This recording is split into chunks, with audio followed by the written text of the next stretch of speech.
ఎవరిని అంటే ప్రేమించాలి? మా దేవుడిని ప్రేమిస్తే దేవుడు ఏం చేస్తారట? మా ఆయుస్సుని ఇంక్రీజ్ చేస్తారు, ఆశీర్వదిస్తారు అని ఇక్కడ చూస్తున్నాము. ఈ వాక్యానుసారంగా ఒకవేళ ఆలోచిస్తే దీనికి ముందు మీరు చూసి ఉంటారు, యంగ్ పిల్లలు చనిపోయారు, వివాహం తర్వాత చనిపోయారు, పెళ్లి కాకముందు చనిపోయారు. ఈరోజు ఇక్కడికి బ్రతికి వచ్చామంటే మేము ఎవరికి ప్రేమిస్తున్నాము? హల్లెలూయా. దేవుడికి ప్రేమిస్తే అట మా ఆయుష్ అని దేవుడు ఇంక్రీజ్ చేస్తారని చూస్తున్నాము. అయితే ఈరోజు దేవుడికి ప్రేమిస్తున్నామా, ఈ లోకంకి ప్రేమిస్తున్నామా అనేది ఒక ప్రశ్న మా ప్రతి ఒక్కరిని. లేకపోతే ఒక మనిషికి ప్రేమిస్తున్నామా, లేకపోతే మొబైల్, సినిమా, సీరియళ్ళు, క్రికెట్లు, ఒక ఫ్రెండ్షిప్, ఒక బాయ్ ఫ్రెండ్, ఒక గర్ల్ ఫ్రెండ్కి ప్రేమిస్తున్నామా అనేది ఒక ప్రశ్న. ఒకవేళ అలాంటి ఏదైనా అలవాటు మనలో ఉంటే అది తీసి పడేసేయాలి. ఈ లోకం ప్రేమ కొంతకాలం వరకే, దాని తర్వాత ఎవరు కూడా మాకి కాపాడలేరు.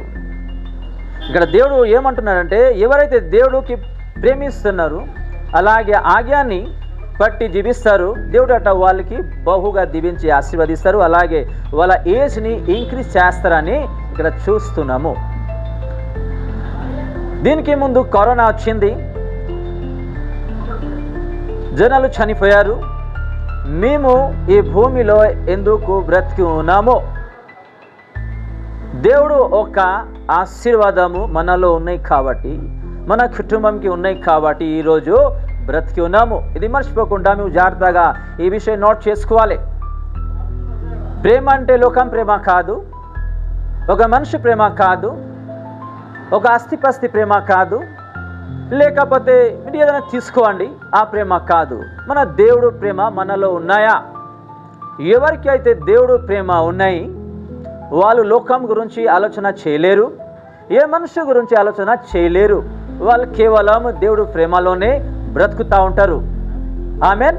ఈరోజు ఎలా బ్రతుకుతున్నాము? దేవుడు ప్రేమలో బ్రతుకుతున్నామా, లేకపోతే ఈ లోకం ప్రేమతో ఈరోజు బ్రతుకుతున్నామా అనేది ఒక ప్రశ్న. రెండో విషయం ఇక్కడ రాయబడి ఉన్నాయి. మేము అట దేవుడికి ప్రేమిస్తే తర్వాత ఇంకొకటి వాళ్ళ ఆజ్ఞని ఏం చేయాలి? ఆజ్ఞ ప్రకారంగా మేము జీవిస్తే దేవుడు అట మన ఏజ్ని ఇంక్రీజ్ చేస్తూ ఈ భూమిలో ఆశీర్వదిస్తారు. హాస్పిటల్లో డాక్టర్ తెస్తారు, నా వల్ల అవ్వదు అని, రైట్? కానీ మన తండ్రికి ప్రేమిస్తే అట మన ఆయుస్సుని ఇంక్రీజ్ చేస్తారంటే చూడండి ఎంత గొప్ప ఆశీర్వాదం. హల్లెలూయా.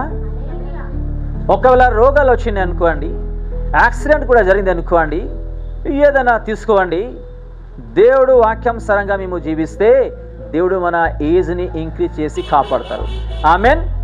చిన్న వయసు పిల్లలు ఈరోజు చనిపోతున్నారంటే వాళ్ళకి దేవుడు భయం లేదు కాబట్టి, వాళ్ళ మనుషులో దేవుడు ప్రేమ లేదు కాబట్టి వాళ్ళు ఈరోజు తొందరగా చనిపోతున్నారు. ఎవరు యాక్సిడెంట్, ఎవరు ఆత్మహత్య చేసుకుంటున్నారు, ఎవరు రోగాలతో చనిపోతున్నారు, రకరకాల అలవాటుతో చనిపోతున్నారు. అంటే వాళ్ళ హృదయంలో దేవుడు ప్రేమ, భయము, వాక్యం లేదు కాబట్టి. ఈ వాక్యం ద్వారా మేము నేర్చుకోవాలి రెండో విషయం. ఒకటి, దేవుడికి ప్రేమించాలి. రెండోదిగా దేవుడు వాక్యం సరంగా జీవించాలి. ఈ రెండు చేస్తే మన ఏజ్ దేవుడు ఇంక్రీజ్ చేస్తారన్నమాట. ఈరోజు ఎవరికి ప్రేమిస్తున్నాము? ఎక్కువగా మనుషుకి ప్రేమిస్తున్నామా? ఈ లోకములో ఏమైతే ఉన్నాయి దాని గురించి ఈరోజు ప్రేమిస్తూ జీవిస్తున్నామా అనేది ఒక ప్రశ్న. మేము పడుకున్నాము, పొద్దుల లేస్తే ఏది ఫస్ట్ చూస్తున్నాము? మొబైల్ చూస్తున్నాము. దాని తర్వాత ఏమైనా మెసేజ్ వచ్చిందా లేదా, ఫేస్బుక్లో ఏమైనా వచ్చిందా లేదా, ఇన్స్టాగ్రామ్లో ఏమైనా వచ్చిందా లేదా, ఈరోజు ఏం సినిమా వచ్చింది, ఏం సీరియల్ వస్తున్నాయి అంటే మన మైండ్ సెట్ని సాతాను ఎలాగో యూజ్ చేస్తుంది ఆలోచించండి. కేవలం దేవుడికి తెలిస్తే సరిపోదు, వాక్యం వింటే సరిపోదు, చర్చికి వస్తే సరిపోదు, బాప్తిజం తీసుకుంటే సరిపోదు, నేనే వాక్యం అందిస్తున్నాను, వాక్యం అందిస్తే సరిపోదు. దేవుడు వాక్యానుసారంగా ఎగ్జాక్ట్ మేము అందరూ కలిసి జీవించాలి. అలాంటి పర్సన్ని దేవుడు బహుగా దీవిస్తారు. ఈరోజు ప్రేమ అంటే మనుషులు పిచ్చిగా ఒక మనిషి ప్రేమతో పడిపోయి లైఫ్ మొత్తం వేస్ట్ చేసుకుంటున్నారు, టైం మొత్తం వేస్ట్ చేసుకుంటున్నారు. ఈ వరకు ఫుడ్ గురించి ప్రేమ ఉన్నాయి, ఫుడ్ లేకపోతే వాళ్ళు ఉండలేరు. బట్టలకి ప్రేమ ఉన్నాయి, బట్టలు లేకపోతే ఉండలేరు. మొబైల్కి ఉన్నాయి, మొబైల్ లేకపోతే ఉండలేరు. అలాంటి కొన్ని అలవాట్లు ఉన్నాయి, అలవాటు తీసి పడేసేయాలి. మనుషులు మాటతో కూడా లోబడి ఈరోజు మనుషులు జీవిస్తున్నారు. ఎవరి మాటతో లోబడాలి? మేము దేవుడు వాళ్ళ ఇచ్చిన వాక్యం బాధ్యతతో మనుషు కూర్చోమంటే కూర్చాలి, లేవమంటే లేగాలి. ఇది కూడా నడుస్తున్నాయి. ఇది ప్రేమ కాదు. ఒక విశ్వాసి ఎలా జీవించాలంటే ప్రతి దినాలు ప్రతి ఒక్క నిమిషం దేవుడు వాక్యంతో దేవుడితో ఉండి దేవుడికి ప్రేమిస్తూ జీవించాలి. మీరు మనుషుని ప్రేమించండి, ఎక్కువగా ప్రేమించండి, దేవుడికి పక్కన చేసేయండి.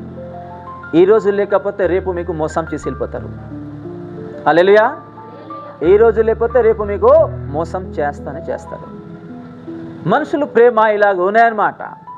అందుకే దేవుడు ఇక్కడ మనకి తెలియజేస్తున్న ఏంటంటే మీరు నాకు ప్రేమించండి, నా వాక్యానుసారంగా మీరు జీవించండి, ఈ భూమిలో మీకు బహుగా మీకు ఆశీర్వదిస్తా, మీ ఏజ్ అనేది నేను ఇంక్రీజ్ చేస్తాను.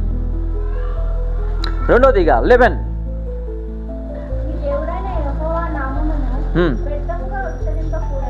కొంచెం ఆగుదాం. ఎవరి నామంలో? మా యేసు ప్రభు, మా తండ్రి, మా యెహోవా నామంలో ఏం చేయకూడదు? అబద్ధమైన ఏదైనా మీరు చెప్పకూడదు, చేయకూడదు. ఈరోజు చేస్తున్నాం కదా. మొదటిగా మన తండ్రికి యేసు ప్రభుకి ప్రేమించాలి. రెండోదిగా దేవుడు ఇచ్చిన వాక్యానుసారంగా జీవించాలి. మూడోదిగా ఏం చేయాలి? అబద్ధం చెప్పకూడదు మన తండ్రి ఒక నామంలో. ఎంతమంది లేరు అబద్ధం చెప్పిన వాళ్ళు? బిజినెస్లో అయినా, స్కూల్ కాలేజీలో అయినా, లేకపోతే సేవ చేసిన అయినా, ఎవరైనా విశ్వాసీ వాళ్ళు కూడా మాటకి అబద్ధం చెప్తూ ఉంటారు, దాచుకుంటారు కొన్ని మెథడ్స్. మేము యేసు ప్రభుకి తెలుసుకున్నామంటే సత్యంతో జీవించాలి. ఎదుట పర్సన్ నమ్మితే నమ్మండి, లేకపోతే లేదు, మనకి అనవసరం. ఏది సత్యం ఉన్నాయి దేవుడు వాక్యంలో సత్యంగా మేము జీవించాలి, నిలబడాలి. దేవుడు ఆశీర్వదిస్తాడు. హల్లెలూయా. ఈరోజు వాక్యము మా ప్రతి ఒక్కరికి తెలుసు, కానీ ఈ వాక్యంకి మేము చేస్తున్నాము ఒక మూలకి పెట్టేస్తూ మా సొంత జ్ఞానంతో ఆలోచనతో రుజువు బ్రతుకుతున్నాము. రకరకాల సమస్యలు పరీక్షలు మేము తెచ్చుకుంటున్నాము. ఇక్కడ అబద్ధం గురించి మేము చూస్తున్నాము. ఎంతమంది ఈరోజు అబద్ధముతో లంచం ఇస్తున్నారు, లంచం కూడా తీసుకుంటున్నారు? ఎంతమంది లేరు? ఒక కాగితాల గురించి మా దేవుడికే అమ్మేస్తున్నారు. తీసుకెళ్ళైతే యూదా డబ్బుల కోసం మా దేవుడికి అమ్మేస్తారు. అలాగే ఒక కాగితాల డబ్బుల కోసము మేము ఏం చేస్తున్నాం? ఈరోజు మా తండ్రికి అమ్మేస్తున్నాము.